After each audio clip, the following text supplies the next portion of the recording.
베드로전서 1장 1절에서부터 5절 말씀입니다. 예수 그리스도의 사도 베드로는 본도, 갈라디아, 갑바도기아, 아시아와 비두니아에 흩어진 나그네 미리 하심을 따라 성령이 거룩하게 하심으로 순종하고 예수 그리스도의 피 뿌림을 얻기 위하여 택하심을 받은 자들에게 편지하노니 은혜와 평강이 너에게 더욱 많을지어다. 우리 주 예수 그리스도의 아버지 하나님을 찬송하리로다. 그의 많으신 긍휼대로 예수 그리스도를 죽은 자 가운데서 부활하게 하심으로 말미암아 우리를 거듭나게 하사 산 소망이 있게 하시며 죽지 않고 더럽지 않고 쇠하지 아니하는 유업을 있게 하시나니 곧 너희를 위하여 하늘에 간직하신 것이라. 같이 봅니다. 너희는 말세에 나타내기로 예비하신 구원을 얻기 위하여 믿음으로 말미암아 하나님의 능력으로 보호하심을 받았느니라. 아멘. 자리에 앉으시겠습니다.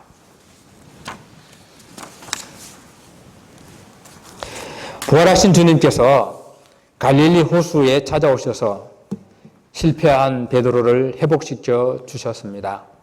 주님께서 요나의 아들 시몬아 나를 사랑하느냐라고 물으신 것은 베드로의 마음속에 주님을 배반하고 생긴 그 상처와 아픔을 치유하기 위한 그런 질문이었습니다. 주님을 사랑한다고, 내가 주님을 사랑하는 줄 주님께서 아신다고 고백하는 그런 베드로에게 주님께서는 이제 주님의 양을 먹이는 목자의 사명을 주셨습니다.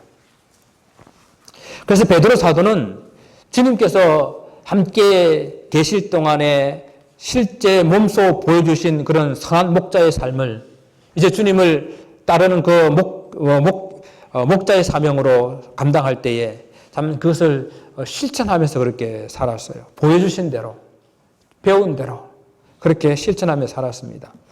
그래서 우리 기독교 신앙이라고 하는 것은요, 이 학문적으로 무엇을 배우고 이론적으로 배워서 되는 것이 아니라 삶으로 보고 배우는 것이 이 기독교 삶이에요. 그 배움이 때로는 성공적인 그런 경험이 있기도 하지만 때로는 실패의 그런 경험도 있습니다. 우리 베드로 사도를 보아서 알 수 있지 않습니까? 이렇게 베드로 사도는 자기의 그런 성공적이고 때로는 실패적인 그런 경험을 가지고 첫 번째, 두 번째의 서신을 보내면서 고난 속에 있는 그런 초대교회 성도들에게 위로와 용기를 주기 위해서 오늘 본문의 이 서신을 기록하고 있습니다.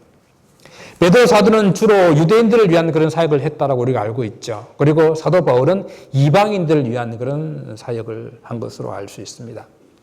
그런데 지금 베드로가 이 서신을 쓰고 있는데 서신을 쓰고 있는 이 지역이 대부분의 이방인들의 지역이에요. 그러니까 이런 것 같아요. 나는 유대인에게만 전도하겠다. 나는 이방인에만 복음을 전하겠다. 이 정하는 것도 부질없는 일 같아요. 그거는 복음적이지 않는 것 같아요. 바울이 비록 이방인을 위한 사도로 부름받았지만 항상 그 마음속에서는 자기 동족을 위한 그런 안타까움이 있었고 그래서 가는 곳마다 해당에 먼저 가가지고 유대인들에게 복음을 전했잖아요.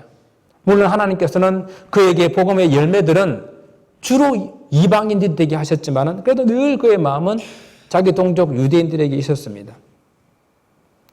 또한 이 베드로도 유대인들에게만 복음을 전하는 그런 사역을 했다고 하지만 어찌 베드로가 유대인들에게만 복음을 전했겠습니까? 만나는 이방인들에게도 고넬료에게도 가서 복음을 전했지 않습니까? 그렇게 복음을 전하는 것이 복음 전도자의 모습인 것 같습니다.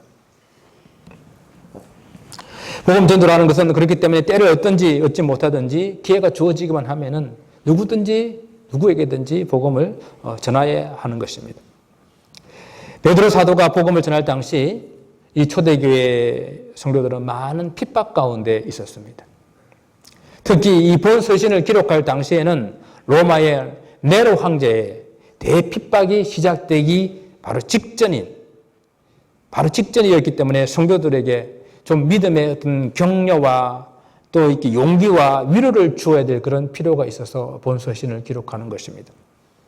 그래서 이것이 베드로 사도가 본 서신을 기록한 목적이 될 것인데 베드로 사도는 본도, 갈라디아, 갑바도기아, 아시아와 비두니아에 흩어져 있는 성도들에게 위로의 서신을 보내게 된 것입니다. 로마 황제가 신으로 숭배되고 있던 그런 시기에 예수님을 주로 고백하고 믿는다는 것은 사람들로부터 비난과 인격적인 모독을 받기가 일쑤였고, 그리고 일터에서 때로는 해고당하고 폭행당하며 심지어는 죽음에 내몰리는 그런 박해 가운데 놓여 있었다라는 것이죠. 이런 초대 가운데, 초대교회 가운데, 이런 초대교회 성도들에게 무엇이 위로가 될 수 있을지 오늘 본문의 말씀을 통해서 한번 생각해 보기를 원합니다. 오늘 본문은 베드로가 자신을 예수 그리스도의 사도 베드로라고 이렇게 소개하는 인사말로 시작을 합니다. 여러분 지난 시간에 우리가 함께 배웠을 텐데 베드로의 본래 이름이 뭐라고 그러셨습니까?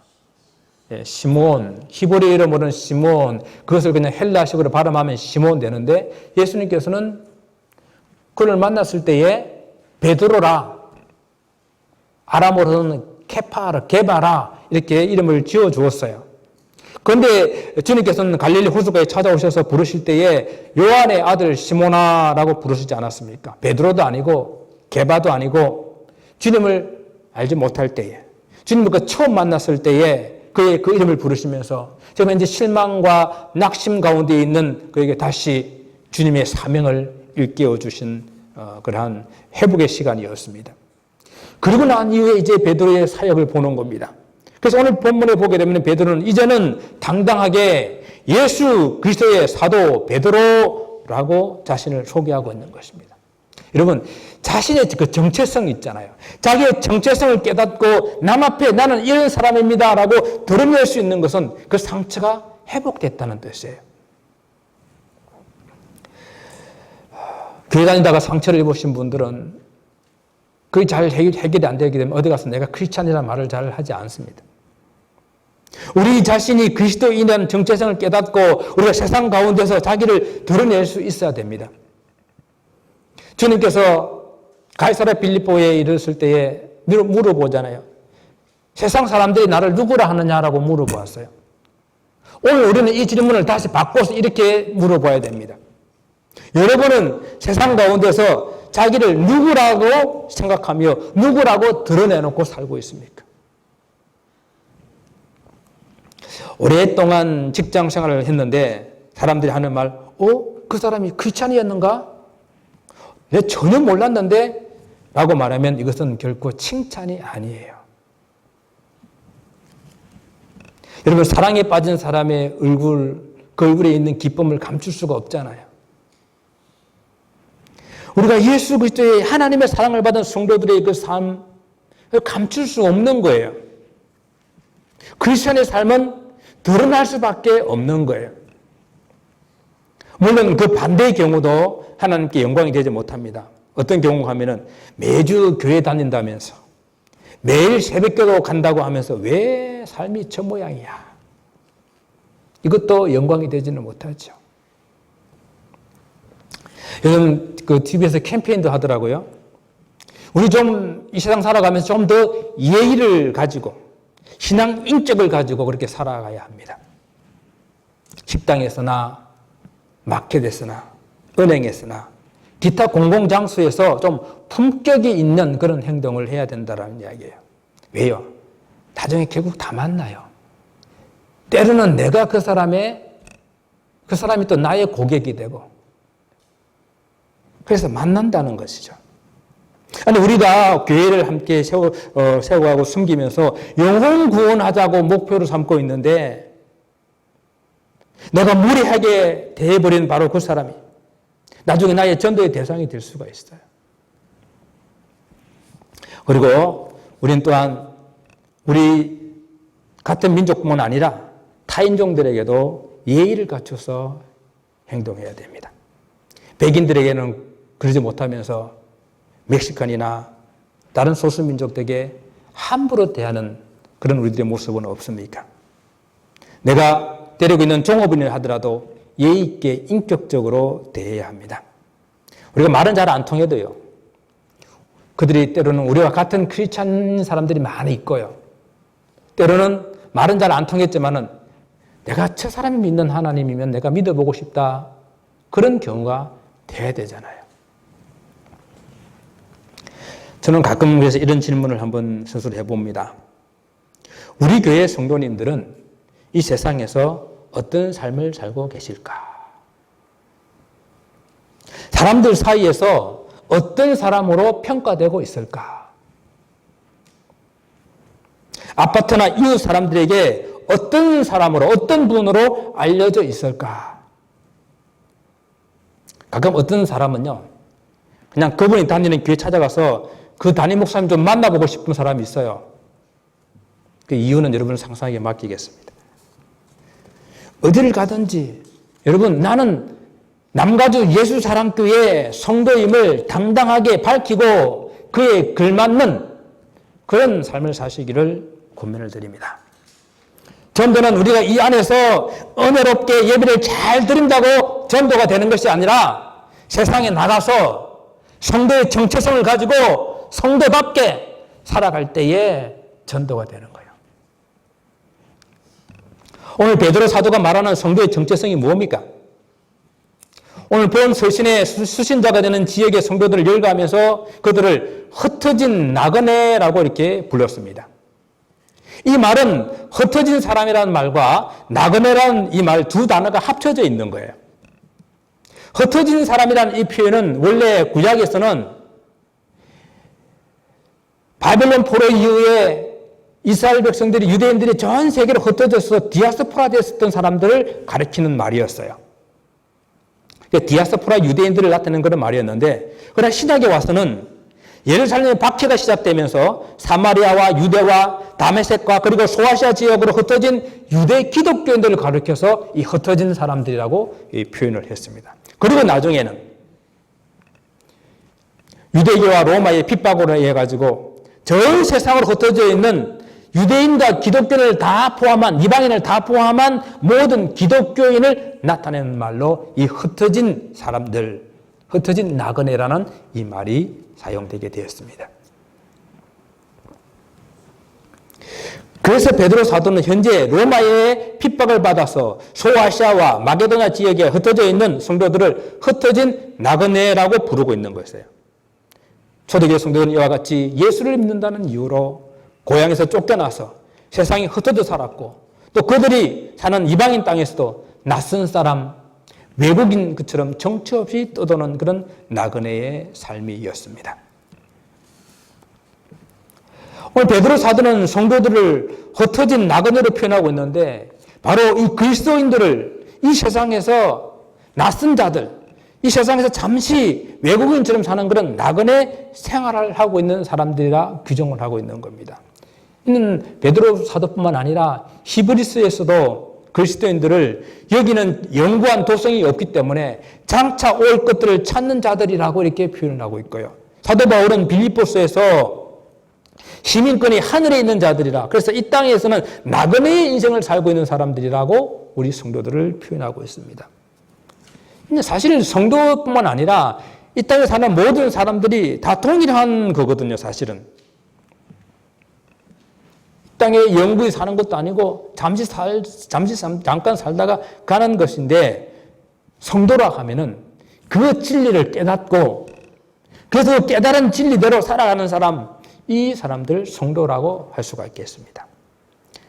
그런데 많은 사람들은 이 세상의 삶에 결코 영원하지 않는다는 것을 알면서도 여전히 이 세상에, 이 땅에 소망을 두고 살아갑니다. 이 땅에 마치 천년 만년 살 것처럼 이 땅의 것들을 위해서 땀 흘리고 수고하며 살아갑니다. 이 땅에 있는 것들 하나라도 좀 더 얻어보려고 땅을 바라보며 살아가고 있다는 것입니다. 저는 높은 산을 많이 안 올라가 봤지만 캠핑을 상당히 좋아해요. 한국에서도 캠핑을 많이 이렇게 다녔고, 미국에 와서도 자주는 못 가지만 1년에 한 번 휴가 가게 되면 가족들과 함께 이렇게 캠핑을 갑니다. 근데 한국에서 캠핑을 갈 때에 캠핑 가서 좀 재밌게 해보려고 배낭에다가 짐을 쌀 때 이것도 꺼내놓고 저것도 꺼내놓고 막 잔뜩 꺼내놔요. 근데 짐을 싸다 보게 되면은 하나씩 내려놓고 몇 가지만 가지고 떠나게 됩니다. 캠핑 잠시 다녀오는 거잖아요. 그것이 아무리 좋아도 내 집도 아니고 구경하고 쉬다가 다시 돌아와야 되기 때문에 이것저것 다 가져갈 수도 없고 가져갈 필요도 없는 것입니다. 우리 성도들의 삶이 이 땅에서 그래야 하는 것입니다. 매주 우리는 나그네를 살다가 다시 모이는 그런 삶을 살다가 주님 부르시면은 이 땅에 있는 것들 툭툭 털어버리고 주 앞에 서야 되는 것이 우리들의 삶이 아니겠습니까? 그래서 저는 이렇게 한번 표현해봐서 우리 매주 이렇게 모이는 연합예배로 이렇게 모였다가 다시 세상으로 흩어지고 세상 가운데서 정말 나그네로 살지만은 그러나 하나님 백성으로 맡겨진 사명 잘 감당하다가 다시 하나님께로 하나님 공동의 연합예배로 공동체로 모이는 것, 흩어지고 모이는 이것이 우리의 삶이 아니겠습니까? 근데 제가 캠핑 갈 때요, 아직 성공은 못했지만은 낚싯대를 가지고 다닙니다. 고기 한번 잡아보려고. 여러분들 세상에 나갈 때에 낚싯대 하나 메고 나가세요. 때를 넣든지 얻지 못하든지 사람 낚는 어부라 그랬잖아요. 나가서 한번 낚싯대를 들여보시기 바랍니다. 그리스도인들은 이 세상이 아닌 장차 나타날 영원한 도성, 하나님의 나라를 인생의 궁극적인 종착지로 삼고 그 종착지를 향해서 걸어가는 순례자들입니다. 그 순례를 다 마치고 주님 앞에 섰을 때에 주님께서 너 이 세상에서 뭐 하다 왔냐라고 물으실 때 우리는 뭐라고 대답하면 좋을까요? 이 땅에 내가 집도 하나 사놓고요. 건물도 몇 채 좀 남겨놓았고요. 이런 것도 물론 좋겠지만은 내가 많은 것을 남기지는 못했다 하더라도 하나님, 내가 사람들을 하나님께로 인도하는 그 삶을 살다가 왔습니다. 이 좋은 곳에 한 사람을 좀 더 데려오려고 애쓰다가 왔습니다. 이렇게 해야 되지 않겠어요? 그래서 그곳에 갔더니 나 때문에 예수 믿는 사람들이 좀 많이 있고 직접 나 때문은 아니지만 나에게 예수 믿으라고 교회 가자고 이렇게 들어봤던 사람들이 좀 있고 나에게 좀 어떤 좋은 영향력을 좀 받은 사람들도 있고 나를 보고 용기를 얻고 때로는 나를 도전을 받고 그랬던 사람들이 함께 그곳에 있다고 한다면 정말 그곳이 행복한 축복된 그런 천국의 삶이 아니겠습니까? 베드로전서에 이 수신자들이 세상에 흩어진 나그네의 삶을 살고 있지만 그들이 기꺼이 나그네의 삶을 살아가고 있는 또 다른 이유는 다른 정체성을 보여주고 있는데 그 정체성은 구원받은 사람들이라는 것이에요. 이 베드로 사도는 핍박으로 흩어져 있는 나그네의 삶을 살고 있는 성도들을 구원받은 하나님의 백성으로 이렇게 불렀어요. 그러니까 고난 속에 있지만 당신은 구원받은 하나님의 백성이야 라고 이렇게 불러주게 될 때에 그들에게 닥친 고난과 그 어려움 그것들 이겨나갈 수 있는 그 힘이 됐다는 이야기예요. 사실 당시 이 서신을 읽고 있는 사람들은 폭풍 전야의 그런 긴장감이 드는 그런 시기에 살고 있던 사람들이거든요. 네로 황제의 박해가 최고 정점에 이르게 될 그 시기가 점점 가까이 오고 있었어요. 네로 황제는 어린 나이에 이렇게 황제가 되어서 그 10년 후에 AD 64년에 이 베드로 전서가 쓰여지기 쓰여지는 바로 다음에 자기 정치 자유를 위해서 로마시에 불을 지르게 됩니다. 로마의 14구역 중에서 10개 구역이 다 불에 타버리는 대화재였었는데 사람들 사이에 이 화재에 불을 지른 사람이 네로 황제고 그 불이 타고 있는 동안에 황제는 수금을 타면서 즐거워했다라는 그 이야기가 들려지게 되자 사람들이 네로 황제에 대해서 원망이 막 커지게 됩니다. 그러니까 이 원망을 잠재웠을 그 희생양들을 찾았는데 바로 그들이 기독교인들이었습니다. 기독교인들이 불을 질렀다. 그러면서 기독교인들 대핍박을 하기 시작해가지고 이 시기부터 로마가 점령한 모든 나라에 기독교인들은 핍박을 받기 시작합니다. 우리가 지난 시간에 요한복음을 끝을 내면서 마지막 장에 오늘 베드로가 젊어서는 자기 마음대로 다녔지만은 늙어서는 사람들이 띠띠우고 원하지 않는 곳으로 데려가서 그 팔을 벌리는 인생이 될 것이다라고 말씀하지 않았습니까? 바로 그 사도 베드로의 죽음도 점점 가까이 오고 있는 그런 시기였다는 것입니다. 이 시기부터 로마의 모든 식민지에 기독교에 대한 핍박이 심해졌고 바로 이 시기에 사도 베드로와 사도 바울이 순교를 당하게 됩니다. 베드로 사도는 자기를 비롯한 모든 기독교인들이 이 세상에서 핍박과 고난을 당하며 그리고 이 세상에 소망을 두지 않는 그런 나그네와 같이 순교자의 삶을, 순례자의 삶을 살고 있지만은 하나님의 구원을 얻은 하나님의 백성, 하나님의 백성이다 너희들은. 그것을 강조해주게 될 때에, 그렇게 불러주게 될 때에 그들이 큰 위로가 됐거든요. 하나님께서 우리를 어떻게 구원해 주셨는지, 우리가 어떻게 구원받은 성도인지만을 생각만 해도 큰 은혜가 되는데 오늘 그 내용을 2절에서 자세하게 이렇게 말씀을 하고 있어요. 2절 말씀을 보게 되면 우리가 어떻게 하나님의 구원을 받은 성도가 되었는지를 설명하고 있습니다. 첫째는 성부 하나님 아버지의 미리 아심을 따라 택함을 받은 사람들이라는 거예요. 성부 하나님 아버지의 미리 아심.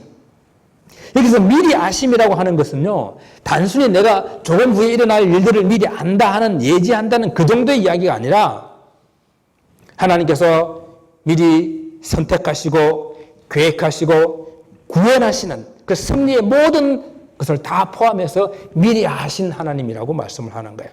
시간적으로는 창세 전에서부터 우리를 계획하셨고, 효과적인 면에서는 미리 아신 그들을 선택하셔서 결탄코 한 영혼도 잃어버리지 아니하시고 구원하시는, 반드시 구원하시는 하나님. 그것이 미리 아신 하나님이 우리를 선택하신 하나님의 구원이십니다. 두 번째는요, 예수 그리스도께 순종함과 피뿌림을 받게 된 사람들입니다. 우리 구원은 예수님이 십자가로 말미암아 구원을 얻었다라는 이야기예요. 이 피 뿌리는 개념은 구약의 제사 제도에서 제물을 죽여서 그 피를 제단에 뿌림으로 그 사람의 죄를 대신하고 속죄받고 용서받는 그런 개념이잖아요. 바로 성자 예수께서 십자가에서 나를 위해서 피 흘려주심으로 나의 죄값을 다 지불하셨다는 이야기죠. 여러분 한글 성경에서는 이 본문의 말씀을 보게 되면은 이 순종함이라는 단어가 성령님의 사역에 연결되어 있는데 원문은 그렇지가 않아요. 원문에는 성자 예수님께 순종하고 그리고 그의 피뿌림을 받게 되는 것으로 이렇게 본문에 기록되어 있거든요. 그러니까 이 순종한다는 말은 어떤 그것의 앞에 엎드려서 그 말을 듣는다라는 그런 뜻을 가지고 있거든요. 하나님 예수님의 복음을 예수님께 순종하여 그 앞에 엎드려서 그 말을 들음으로, 쉽게 말하면 예수님 복음을 듣고 믿음으로 예수님의 그 피뿌림을 얻게 된다라는 그런 말씀이에요. 예수님을 믿게 될 때에 예수님의 그 십자가에 쓰는 그 피가 바로 나를 위해서 흘리는 그 피가 되어서 피뿌림을 얻게 된다는 이야기죠. 세 번째는 성령께서 거룩히 하신 그 거룩히 하심으로 우리가 구원을 얻게 되었습니다. 성부 하나님의 이미 아시고 택하심과 성자 예수님의 십자가의 피뿌림의 이 사건이 나에게 어떻게 구체적으로 적용되고 내가 그 일을 받아들이고 믿게 되는 한 이 사역은 성령 하나님의 사역입니다. 성령 하나님의 도우심으로 말미암아 내가 예수 그리스도를 믿게 되고 그리고 성령 하나님의 도우심으로 말미암아 내가 이 하나님의 그 구원을 이루어 나가게 된다는 이야기죠. 그래서 이 모든 예수님을 믿고 그리고 거룩해져 나가는 성화의 모든 이 관계에 우리 성령 하나님께서 역사하십니다. 이와 같이 성도가 구원을 받았다, 구원받은 하나님의 백성이다라고 말할 때는 이렇게 삼위 하나님, 성부 하나님의 택하심과 성자 예수님의 피 흘리심과 그리고 성령 하나님의 믿게 하시고 구원을 얻게 하시는 그 도우심이 있기 때문에 우리가 구원을 얻었다는 이야기예요. 그러니까 고난과 핍박 속에 있는 성도들에게 바로 너희들은 이러한 하나님의 사랑과 예수 그리스도의 그 십자가와 성령 하나님 도우심으로 구원 얻은 하나님의 백성이다라고 말했을 때에 힘이 나는 거예요. 위로가 되는 것입니다. 그런 성도들에게 하나님의 큰 은혜와 평강이 있을지어다 이렇게 인사말을 하고 있습니다. 베드로 사도는 수신자들에게 인사를 이렇게 다 한 이후에 흩어진 나그네로 살아가는 성도들이 비록 고난과 어려움은 있지만은 우리가 다 함께 하나님을 찬양하고 감사하기를 원한다라고 말을 하고 있어요. 왜? 세상에 흩어져 나그네로 살더라도 그 삶에 감사와 찬양이 넘치는 그런 성도의 삶이 되어야 하는가? 무엇 때문인가? 하나님께 주신 소망이 있기 때문입니다. 그 소망은 하나님 아버지께서 성도들에게 주신 가장 큰 소망은 부활의 소망이에요. 하나님의 많으신 긍휼로 우리에게 예수님을 보내주시고 십자가를 내어주시는데 더 큰 은혜는 예수님을 죽은 자 가운데서 다시 살리심으로 말미암아 우리에게 그 부활의 소망을 갖게 해 주신 겁니다. 여러분, 누가 부활의 소망을 가질 수 있는 줄 알아요? 거듭난 자만 이 부활의 소망을 가질 수 있어요. 그래서 예수님께서는 누구든지 물과 성령으로 거듭나지 아니하면은 하나님 나라를 볼 수 없느니라라고 하셨잖아요. 이 하나님 나라 소망을 가질 수 있는 사람들은 예수님의 이름으로 물과 성령으로 거듭난 사람만 가질 수가 있는데, 이 고난받고 있는 성도들에게 바로 이 부활의 소망은 얼마나 큰 소망이 되지 않을 수 있겠습니까? 그런데 이 성도들 가지고 있는 이 부활의 소망을 산소망이라고 그랬어요. 산소망. 우리가 가지고 있는 이 부활의 소망을 산소망이라고 그랬다니까요. 여러분, 산소망이라는 것이 무슨 뜻일까요? 산소망은 지금 현재 살아있는 소망이라는 이야기예요. 살아서 꿈틀거리는, 살아서 생명력이 있는, 살아서 역사하는 그런 소망이라는 것입니다. 그래서 이 소망을 가지고 있으면은 지금 현재 나의 삶에서 핍박이 있고 고난이 있어도 낙심하지 않고 견뎌낼 수가 있어요. 이 세상에 비록 분깃이 없어서 정처 없이 떠드는 그런 나그네 인생을 살아도 그것 때문에 염려하지 않습니다. 우리 믿음의 선조들은 이 부활의 소망이 있어서 그들 앞에 보이는 그 죽음의 위험 앞에서도 두려워하지 않았던 것입니다. 이것이 산소망이에요. 이 산소망이라는 것은 죽은 소망과 대조를 이루는 말이 아니겠습니까? 당시 유대인들은 죽은 율법을 가지고 있는 그런 죽은 소망과 대조를 가지고 있는 것입니다. 로마인들은 죽은 황제도 신으로 섬기고 숭배하는 그런 사상과 대조를 가지고 있는 그런 산소망이에요. 세상 사람들이 이 세상에 썩어져 없어질 것들을 두고 살고 있는 그런 죽은 소망과 대조가 되는 산소망, 그 소망이 우리 부활의 소망입니다. 그래서 이 산소망은 지금 현재 살아있는 소망도 되지만은 장차 마지막 날에 불갑을 썩지 않을 영원한 하나님의 생명으로 다시 부활하게 될 그 소망, 그것이 또한 산소망이라는 뜻이에요. 그래서 주님께서 말씀하십니다. 누구든지 나를 믿는 자는 죽어도 살겠고 살아서 믿는 자는 영원히 죽지 아니하리라. 너희가 이것을 믿느냐? 이것이 산소망이에요. 지금도 살아있고 그리고 마지막 그날에도 다시 살게 될 소망, 이 소망을 가지고 있기 때문에 우리는 감사하며 찬양할 수 있습니다. 하나님 아버지께서 성도들에게 주신 이 소망은 두 번째는 하나님 나라를 유업으로 이어받는 것입니다. 세상의 사람들은 이 땅의 유업을 위해서 수고하며 살아갑니다. 이 땅이 아무리 많이 쌓아도 그것은 결코 우리 영혼을 만족해 할 수 없는데 그것 위해서 1년, 2년 우리가 수고하고 애쓰고 살아간다는 이야기죠.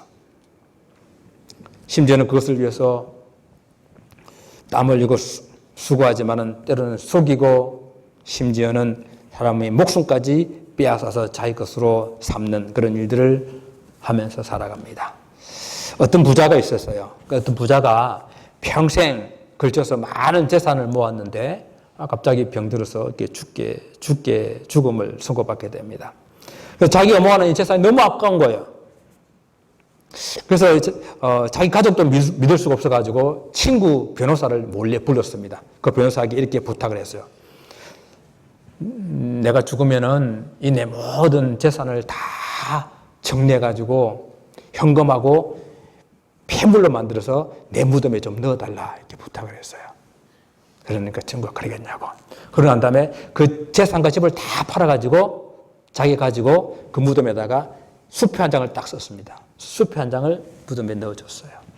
그게 우리들의 인생입니다. 아무것도 가져가지 못해요.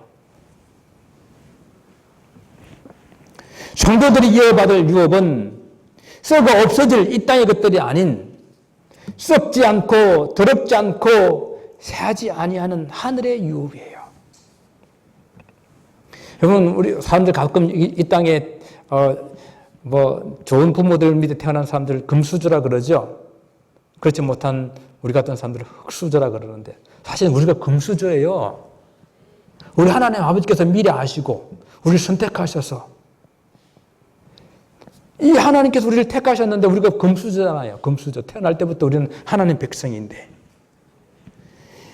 이스라엘 백성들 12지파가 있었는데 그중에 레위 지파들은 이 땅에 분깃이 없었어요. 그래서 하나님의 일을 하고 하늘의 분깃을 받도록 살도록 했는데 바로 우리 성도들이 이 땅에 분깃이 없어도 저 하늘의 분깃을 받아 사는 사람들이에요. 그래서 하늘나라는 이 세상의 나라처럼 망하지도 않고 그것은 부도도 없고 도적질도 없고 강도도 없는 그런 안전한 곳, 가장 안전한 곳, 그곳이 우리 하나님 나라입니다. 그럼 그곳에 투자하셔도 돼요. 절대 미치지 않습니다. 가장 안전한 투자요, 가장 안전한 보험입니다. 하나님께서 성도들에게 주신 소망, 그 세 번째는 마지막 날까지 하나님께서 보호해 주시겠다는 약속입니다. 우리가 나그네 인생을 이렇게 살면서 제일 염려가 되는 것은 삶의 안전이에요. 여행하는 것도 여행을 가게 될 때에 편안하게 안전하게 여행을 잘 마치고 돌아오는 것이 중요하죠. 그래서 여행 오신 분들 저는 2번, 3번 다리 삐지 마시고 넘어지지 마시고 안전하게 하고 돌아가시라고 늘 이렇게 자주 말씀을 드렸는데 나그네 인생의 삶 가운데서도 이렇게 우리 삶이 믿음을 중간에 잃어버리지 않고 신앙 여정을 끝까지 완주하는 것, 그것이 참 중요하지 않겠어요? 그런데 오늘 보십시다. 이 초대교회의 이 성도들은 그들에게 찾아온 이 박해는 그저 우리가 지금 현재 우리들의 생각으로서는 상상할 수가 없는 그런 박해였거든요. 예수님을 부인하기만 하면은 살려주겠다라는 그런 위협 속에서 끝까지 그 믿음을 지킬 수 있을 것인가? 예수님, 세상 사람들은 잘 먹고 잘 사는데 예수 믿는다는 건 이유로 직장에서 쫓겨나고 사업에 불이익을 당하고 가난과 배고픔을 이 삶을 견딜 수 있겠는가? 나는 괜찮은데 나의 자녀들까지 이렇게 하게 할 수 있겠는가?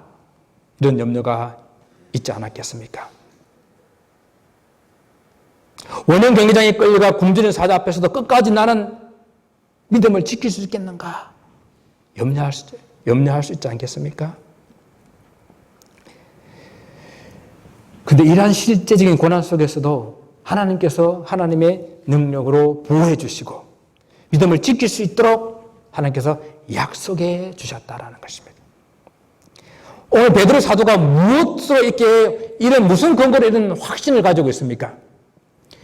베드로 사도는 믿음이라고 하는 것이 나의 힘으로 지키는 것이 아니고 하나님께 주신 능력으로만 가능하다는 것을 그가 삶을 통해서 경험했기 때문입니다. 그랬잖아요. 다른 사람들이 다 배반하더라도 나는 결코 주님을 배반하지 않겠습니다. 내 목숨을 버릴지언정 주님을 부인하지 않겠습니다라고 장담했던 베드로가 철저하게 실패했잖아요. 구원이라고 하는 것은 나의 어떤 행위로 말미암아 주어지는 것이 아니고 하나님으로부터 받은 공짜 선물이거든요. 하나님으로부터 받은 것입니다. 베드로는 자기 힘으로는 안 되지만 주님께서 힘 주시면은 할 수 있다는 것을 그가 경험했기 때문에 지금 그것을 근거로 성도들에게 자신 있게 하나님께서 너희들을 끝까지 지켜주실 것이다, 보호해 주실 것이다, 믿음을 지키게 해 주실 것이다 라고 권면하고 있는 것입니다.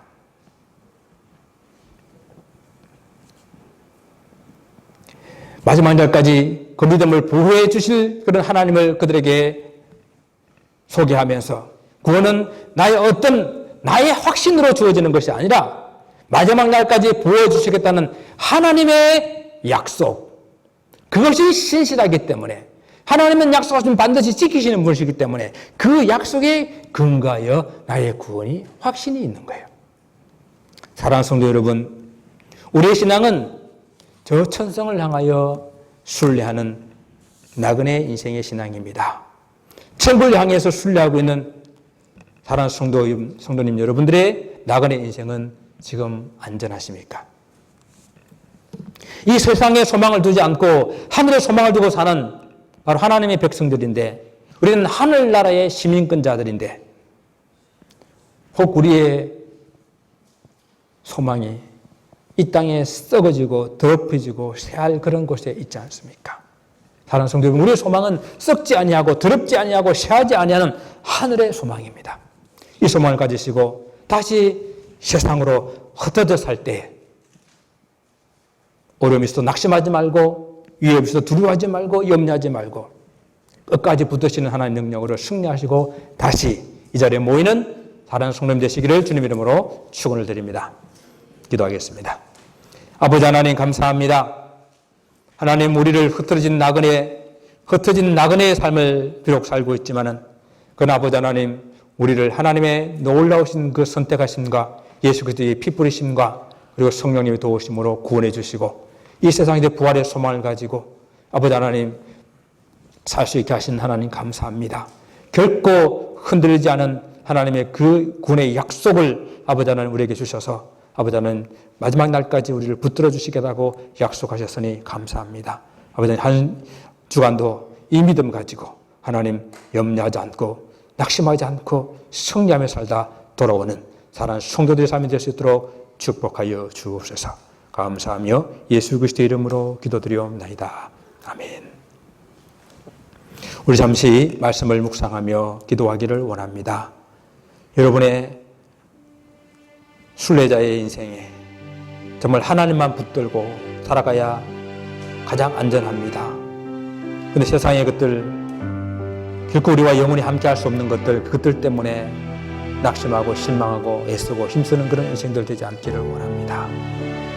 하나님, 다시 한번 주님 십자가 붙잡고 하나님께 주신 사명이 무엇인지 하나님 그날 우리를 물어보실 때에 뭐 하다가 왔냐라고 물어보실 때에 하나님 한 생명이라도 더 주님께 인도하고 싶어서 애쓰다가 왔습니다. 여기 그런 사람들이 있습니다. 고백할 수 있는 우리가 전도에 열심을 내는 우리가 될 수 있도록 하나님 다시 한번 사명을 주옵소서. 우리 교회에 사명을 주옵소서. 기도하시기를 바랍니다. 50명의 성도를 주옵소서. 기도하시기 바랍니다. 우리 다 같이 잠시 기도하시겠습니다.